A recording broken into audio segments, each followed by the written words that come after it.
say I come out of the place and I'm going to lean up outside the on the wall and I cry real eye water.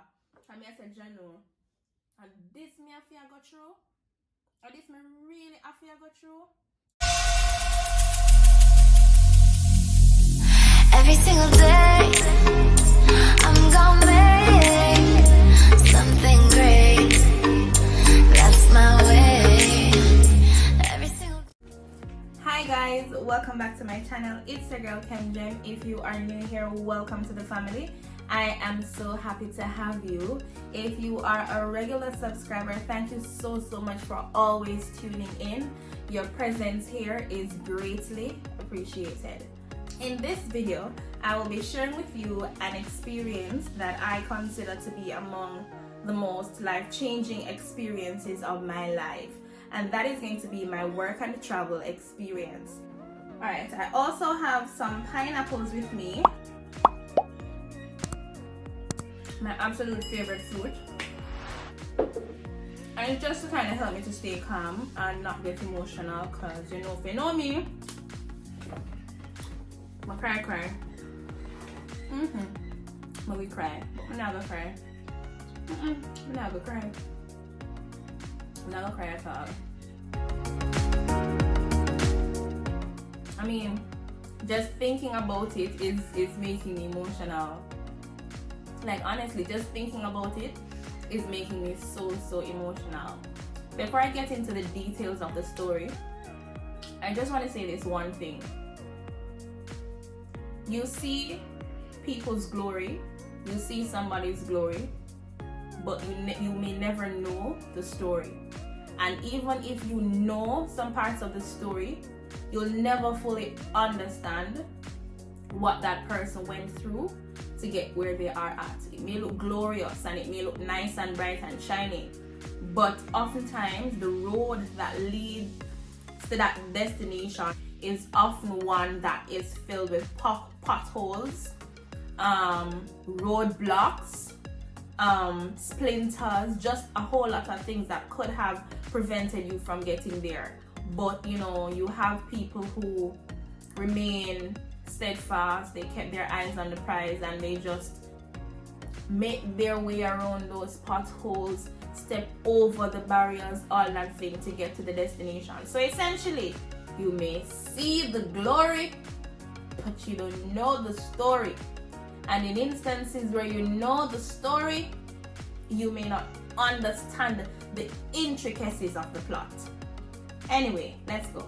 My work and travel experience.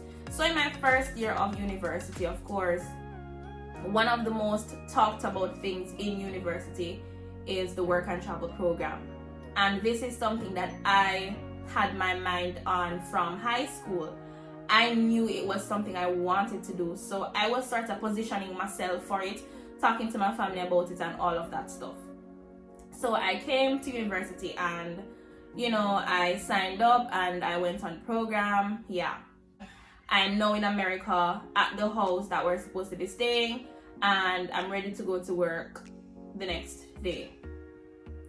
The job that I got from my, what they call it, sponsor, was a job at a show. That's what they call it, at a show.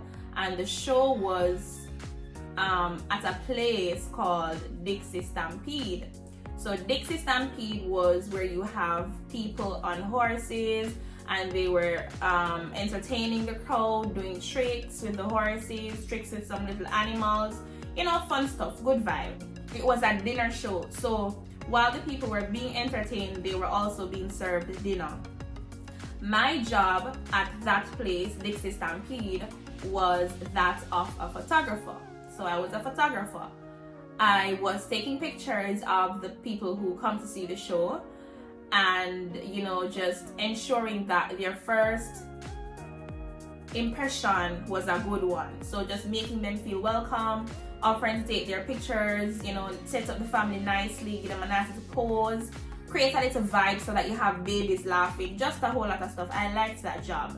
It was pretty much my element, communicating with people and just ensuring that people, you know, are good, you feel good, and you get nice pictures. So yeah, I was doing that. Then after we took the pictures, the next part of the job was to package them nicely in some cute little frames with horses on them, all that cute stuff.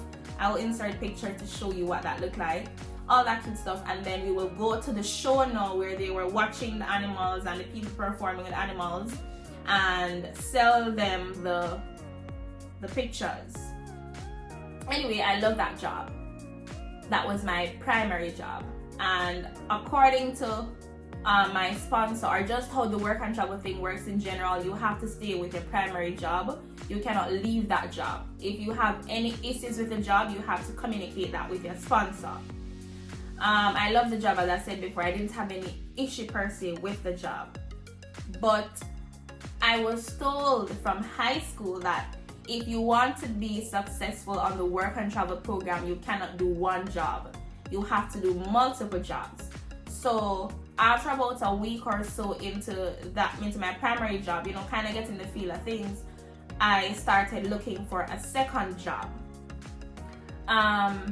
This at first was a little bit difficult, but I still tried to find something. I didn't give up and say, okay, I'll just stick with this one, because if you do one job, you will not make enough money to make back the program fee that you spent up, which is like a couple millions.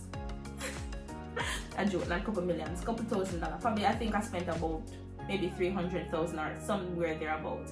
So you had to make back that $300,000. Plus, you wanted to make a profit. You wanted to make enough to pay your tuition and buy stuff, and just live your best life. Yeah. Rough up Barry, rough up yard. So yeah, I was looking for a second job.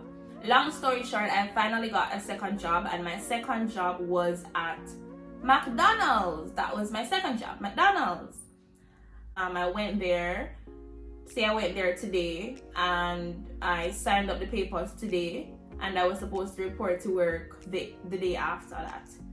So it was pretty easy to get that job. I started working there. I'd work there on my days off. That's how I started first, working there on my days off. So I think I'd get about 3 or so days off from Dixie, and then I'll go to McDonald's on those days off.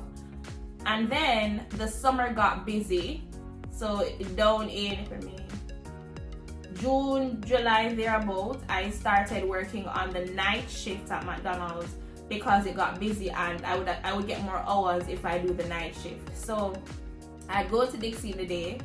So I'll go to Dixie in the morning, and I'll be home by about 3:30, 6:30. It depends on how many shows were happening. So on days where we had 2 shows, I would be home by 6:30. On days when we had 3 shows, I'd be home by 9:30. Most days we had 3 shows, especially in the peak of the summer, where it's extremely busy, and you had a lot of tourists coming in. It was very busy. So at Dixie Stampede there were 3 shows. So I would leave work would end at 9:30, and I'll be home by say 10:30, and then it was just enough time for me to take a bite or take a drink or rest my head a little bit or check my phone, and then be ready to be at McDonald's for 11 p.m. because remember, now I'm doing the night shift at McDonald's. So at 11 I'll be at McDonald's, and I'll clock in and I'll be working. I leave McDonald's at 7 a.m. and then I have to be home, get ready to go to Dixie, because no matter what happens, I cannot allow my primary job to suffer at any cost. I had to be early, I had to be present. So I had to, when I leave McDonald's at 7, I'd go home, try to take a nap, and then I'd go to Dixie. My experience working at McDonald's, it was not what I thought it would be in terms of what I thought I'd be doing. I actually thought I'd be a server or a cashier. Turns out I was a server, a cashier, a dishwasher, and a janitor. Server, dishwasher, cashier, and a janitor. I mean, I like when a place is clean and all of that, I'm okay with cleaning up places. But I was not okay with cleaning public toilets. I was not okay with that, especially when you had homeless people using the bathroom. And with the experience I had, the homeless woman that was using every single night, she was very, very messy. because it was, you know, her time of the month and she was changing her sanitary napkin in the bathroom and she would make a mess in there. I was not okay with cleaning that up, but I had to make a decision. It's either I was going to clean it up or decide not to clean it up and then lose my job, you know. So of course I made the decision that was the hardest to make and the one that I wasn't particularly pleased with, but I had to do it because, you know, the end justifies the means, I guess. So I was being a whole janitor, cleaning up that. I was okay with cleaning the tables, I was okay with washing the dishes, but I was just not okay with cleaning up something like that. But of course I had to do it. It got to a point where I spoke to my supervisor about the woman who was using the bathroom and doing all of that stuff, and they kind of put a stop to it, so she was no longer coming in to do her stuff and causing the bathroom to be, you know, in that condition where I had to face it. Anyway, I was continuing to work at McDonald's and things were pretty good. My salary was good. I was making way more at McDonald's than I'm making now in Jamaica as a high school teacher. I was making way more at McDonald's than I'm making now in Jamaica as a high school teacher. And I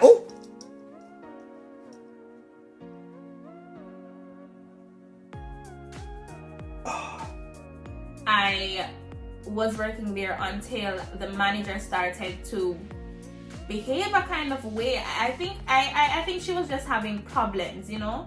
I think she was having problems and she did not know how to deal with her personal problems. So whenever she came to work, she took it out on us. And I could not deal with that. One day she came and she was so pissed for no reason, and I decided that, you know what, I'm just going to ignore this lady because I need to just make my money here and go back to Jamaica to live my best life. Anyway, a few days after that episode where she came and she was super pissed, she came to work and she was saying she's cutting people's hours. No, that is something that I expect to happen, so I wasn't heartbroken by the fact that she was going to cut her hours. Fine. This woman said that we were supposed to come to work at 3 a.m. and we would leave at 7 a.m. We explained to her that our driver is unable to come and pick us up at 3 a.m. So we would love if she could switch times with the people who are okay with working at 3 a.m.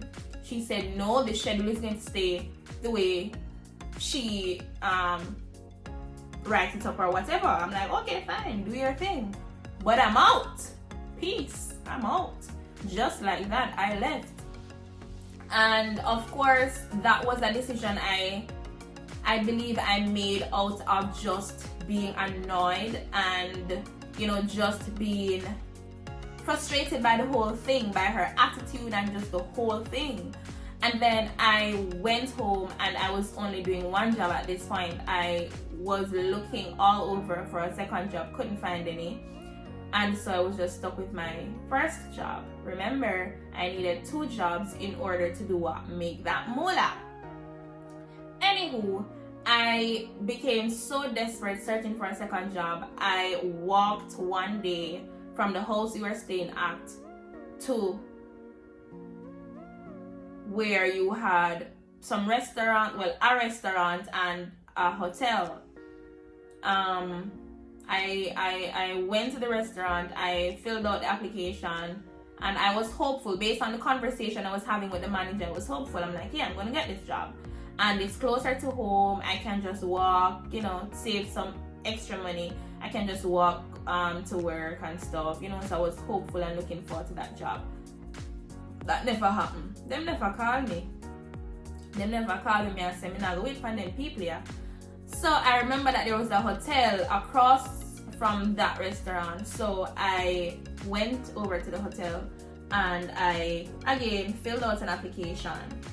But this time the owner of the hotel is actually the man I met, and he, you know, gave me the application form and asked me, if I'm a J1 student and all that stuff, and I told him yes. And you know, he asked me where I was working, and I said my primary job is at the Dixie Stampede. And he asked me to tell him what was my availability, what were the hours I could work. And I told him that my hours were not set at Dixie because some days you had 2 shows, some days you had 3 shows. And to God be the glory, great things he has done. This man was willing to work with me. He was willing to work with my schedule at Dixie. So on days where I had 2 shows and I had to and I would leave work at say 3:30 or whatever, he would facilitate me to come and work after that. Where I had to go to work later in the evening, he facilitated me and I could work in the mornings there and then go to Dixie. So he was being very, very flexible. And I think, and they gave me days off there. It was, even though I wasn't working a lot of hours there, I still had days off. Then I peeped another restaurant that was like a few minutes away from the hotel, and I went over there, signed up an application as well. The lady who owns it, her mother was the one that I met. I don't remember her name right now, but she is the sweetest woman, and she, you know, made me fill out the application and stuff, and she said I should come to work the next day and she will talk to her daughter. It's fine, I can come in and work. And they were also very you know, flexible, and they allowed me to work hours that I could work, and then, you know, allowed me to go to Dixie after. So it worked out in my favor in that regard. But the thing is, the offer at McDonald's, it was most ideal because I would have gotten more hours because you were working a whole night shift, so it's still 40 hours. And then I would have my hours at Dixie. So I was pretty much working like 80 hours plus overtime when I was doing Dixie and McDonald's. But with Dixie and the hotel, and or Dixie and the restaurant, it was not much hours, probably 60, you know, thereabout, but it could have still helped, and I'm grateful, not complaining in that regard at all. My experience working at the hotel now, I was doing housekeeping, so you know, I had to be spreading those big heavy beds. That is backache personified, okay? Me have to lift up the big bed them, and how the hotel beds are spread, you have to put the sheet and the blanket underneath, so there's nothing hanging like you would allow sheet to hang at your home. Everything has to be tucked under, so you had to lift that up and tuck the things under neatly. So that took a toll on my back, and the people closest to me would know that I have a situation with my back that doesn't allow me to lift heavy stuff. I think in that moment I wasn't really thinking about my health. I was more thinking about being able to just make a profit and go home. Luckily, I didn't suffer severely because of that. Of course, I had little pains here and there, but it was nothing too extreme. Thank you, Jesus. But yeah, that was my experience working there. The most heart-wrenching thing about working there was, again, the situation with cleaning the bathroom.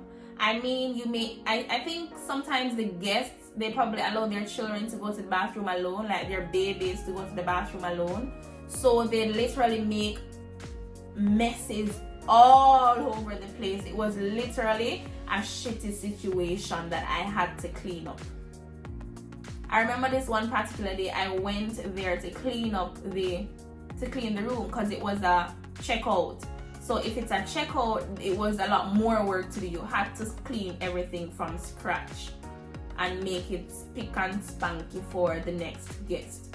So I went in there to clean the room, and I was smelling something, you know, and I'm like, this does not smell like a regular funky room. This smells like shh.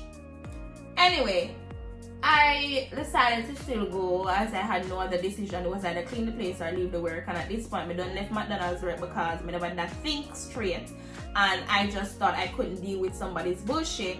I came to the hotel, and here I am going to deal with literal bullshit. Anyway, so I went in there, and to my surprise, there was the doo-doo all over the place, in the bathtub, on the face basin, legit all over the place, telling me hello, good morning. Me like, Jano, seriously? Me have to step outside the room, I'm lean up outside on the wall, I'm cry real I'm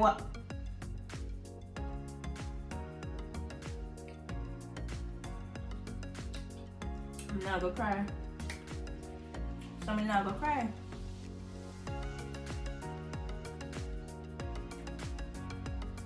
I say I come out of the place, I'm gonna lean up outside the room on the wall, I'm gonna cry real eye water. And I said, Jano, and this me have to go through, or this me really have to go through. And if me go take bossy and show off and left this now, you know, I go just leave with one job, you know, and that I go legit can just pay my rent and buy food. Me not gonna be able to come back to Jamaica with no money. Me say I go to the room, when I say I cry real tears. I cry because I said, Jano, and then people want to come bad mind for your things, you know. Then people want to come bad mind for your things, you know. Where you work hard for, you know, and do certain little things where you would have never do on a regular circumstance, fine, you know. I'll tell you, man, you see this, the glory, but you don't know the story. And I have to go to the room, I have to bawl. I'm going to call my mother and say, Mommy, this rough. And you know my mother go say, yeah man, fight it out, yeah. The motivational pep talk. And in the back of my head, me I say, is either I'm going to clean it up or I lose the work and go back to Jamaica with nothing at all. And I couldn't do that because I had tuition to pay and, you know, other little things to deal with. I go back in there. I'm going to pray to Father God and I say, Father God, I may go clean up this. I'm going to go clean it up. I went to my next clean up room, nice and everything. Push my trolley and go to the next room. Another shitty situation, baby. Baby pampers all over the place. I don't know if the baby had diarrhea or whatever, but the pampers have drainage. Me like the place had so many bins. You couldn't just take up the pampers and put it in the bin. You left it down there just so because the housekeeper them will come clean it up. Me I said, Jano, no. Me never cry again this time. I hold it like a G, but me just say it rough. It was so rough. I must say rough. It rough. I'm not gonna tell you that. I'm not gonna sing it until I say it wasn't rough. It rough. But my roommate she was very supportive in that sense. You know, she encouraged me to keep my eyes on the prize, and the prize essentially was the goals that I set out to achieve.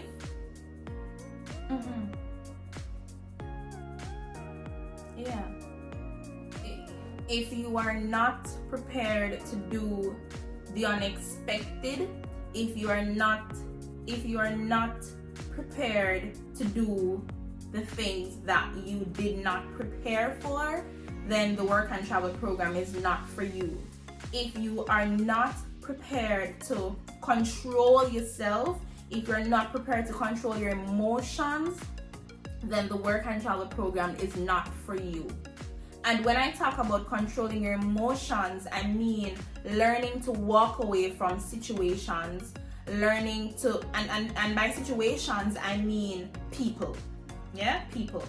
Because I went with 5 other people. A female who was my roommate and 4 other males. We were all Jamaicans. We all signed up with the same agency and we all had the same primary job. We all rented the place together, all of that. Turned out that the 4 boys, because that's exactly what they are, well, not 4, 3, because one was actually very good. So the 3 boys, I don't know what got into their heads, but they started behaving like 3 waste men. And, you know, they just sort of messed up people's moods and just their energy was just so off. And I had to learn how to not pay them any mind. I had to learn to keep focus, control my emotions, and keep my eyes on the prize. If you know me, I can give you a piece of my tongue. I can. But I had to learn how to allow myself to not answer them. I had to allow myself to, you know, control my emotions and just keep my eye on the prize, and the prize was essentially the goals that I had set down to achieve, or the things I wanted out of this experience. And yeah, so that was what kept me rooted and grounded in terms of those waste boys, because I don't want to call them men any at all, those waste boys, and just the energy that they were giving off and the bangarang that they were causing. So yeah, that was essentially my work and travel experience. My advice to people who are now going on the program: do your research on the area that you're going, do your research on the places where you can go to get second jobs. Communicate with your sponsor. That's very, very important. I know of a situation where a friend of mine went to point A, that was the place that the sponsor sent him, but he decided that he was going to leave point A and go to point B without notifying the sponsor, and that just messed up everything for him. His program was ended abruptly and a whole other set of bangarang. The point I'm making is communicate with your sponsor, because if you don't, then things are just going to be bad on your end. There are times when you may not be given the number of hours that you signed up for. If it reaches a point where you just cannot cope, then you have to communicate with your sponsor. And you have to humble yourself before life humbles you. I never saw myself as anybody who is going to clean up no toilet, no messy toilet. But I was quickly humbled by the work and travel program, honey. I got myself into many shitty situations, and I had to clean it like a boss and clean it to the best of my ability, because what? I know it wasn't going to be forever. I just needed to get that done in order to get to the next step. In moments where I felt demotivated, I had to allow discipline to carry me through, and that discipline was the discipline I needed to be able to achieve all the goals I set out to achieve, to get from this experience, to get from this work and travel experience, all the things that I said I wanted to get from it. I had to remember that I had my tuition to pay. I had to remember that I had my hall fee to pay. I legit had to keep focused, because if I did not, the whole experience, the jobs, the people, all of that would have driven me insane. But out of all of that, I'm thankful for the amazing friends I made on that program. Two of the names I can remember, because these are two people I still communicate with, and those people are Taliana and Trayvon.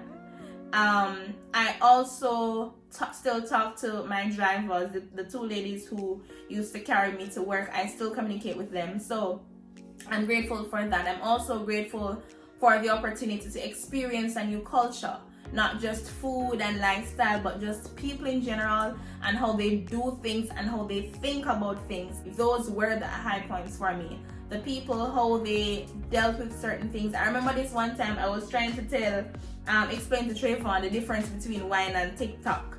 So I was saying to him, wine is when I go so, and TikTok is when I go so. That was so funny to Trayvon. That was so funny to him, because they consider every single thing to be twerking. If you're whining, them call it twerk. If you're TikTok, them call it twerk. And I was saying, for us, twerk is this: up and down is twerking, round and round is whining. That's TikTok, So yeah, that is essentially my work and travel experience. Again, you may see the glory, but you don't know the story. Never judge a book by its cover. There's so much more to people than what meets the naked eyes. So much more to people than what you are able to see. So much more to people than the little they tell you. So much more to people than what you hear. So yeah. If you have not yet subscribed, please do so now. Hit that subscribe button, press that like button, share this video with a friend, and of course leave a comment and let me know what is your worst and best work and travel experience. Also let me know if you will be going on the program this year, and if you have any questions that you want to ask me about my experience that I did not mention in this video.